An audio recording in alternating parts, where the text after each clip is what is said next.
A significant event that happened during Obama's first term was U.S. forces taking out Osama bin Laden in Abbottabad, Pakistan in 2011. The raid on the compound where bin Laden was found was personally authorized by Obama. Bin Laden was, as you may recall, the world's most wanted terrorist, and his death the most significant blow to Al-Qaeda. The event was a highlight in the fight against global terrorism, and it also contributed to Obama's re-election in 2012. The third highlight, this time beyond America's shores and with huge international repercussions, is the nuclear deal signed with Iran in 2015. The agreement started taking effect early last year when it was confirmed that Iran had stuck to its end of the bargain, for instance by closing down reactors, exporting its enriched uranium, opening up facilities for inspection and so forth.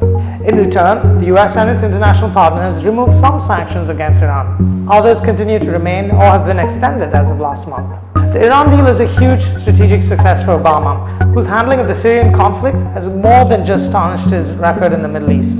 Obama reached out to the relatively moderate new president of Iran in 2013, Hassan Rouhani, and he and the Secretary of State John Kerry pushed for the deal through some very sticky situations that same year, when the US Congress was busy looking at options to impose sanctions on Iran. It's pretty hard to say what will happen to the deal under the Republicans. Trump and some of his team, such as those advising him on national security, General Mike Flynn, who's been tapped for the role of national security advisor, and Mike Pompeo, who's been picked to head the CIA, are hardliners as far as Iran is concerned. You have to consider the relationship the US has with other players as well in this game. Take Israel, for example. That relationship is a factor weighing in favor of scrapping the deal. And then there's the dynamic between Trump and Putin. Too early to say whether that's going to become a full-fledged bromance. But that may help keep the deal in place.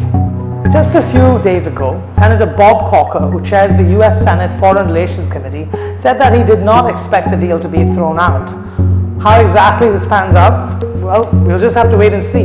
The Paris climate deal is another significant milestone whose positive impact will be felt for years, assuming Trump does not undo it. The deal was finalized in December 2015, and the US and China ratified it in September last year. Together, these two countries account for 40% of global emissions, and their coming together is a plus in Obama's pivot to Asia strategy. Obama signed the deal using an executive order rather than going through Congress, and it remains to be seen how exactly Trump will negotiate this. While on the campaign trail, Trump adopted an anti-climate change stance. In fact, he called climate change a hoax propagated by China and declared that he would pull out of the Paris Agreement and roll back many of the domestic clean energy initiatives that form part of the core of the Obama legacy. His pick for the US Environment Agency, Scott Pruitt, does not have a climate change-friendly track record. However, there is some hope. When he visited the New York Times offices in November, Trump said that he was keeping an open mind about climate change and would examine the Paris Agreement in greater detail before making any decisions. And his pick for Secretary of State, Rex Tillerson, now former Exxon head, is known to have supported the Paris deal.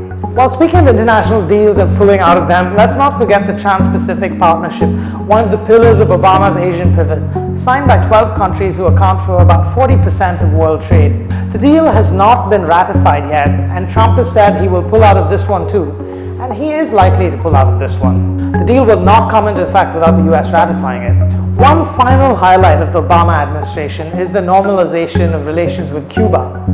This détente started about 2 years ago and has seen a lowering of some of the financial and travel restrictions on Cuba.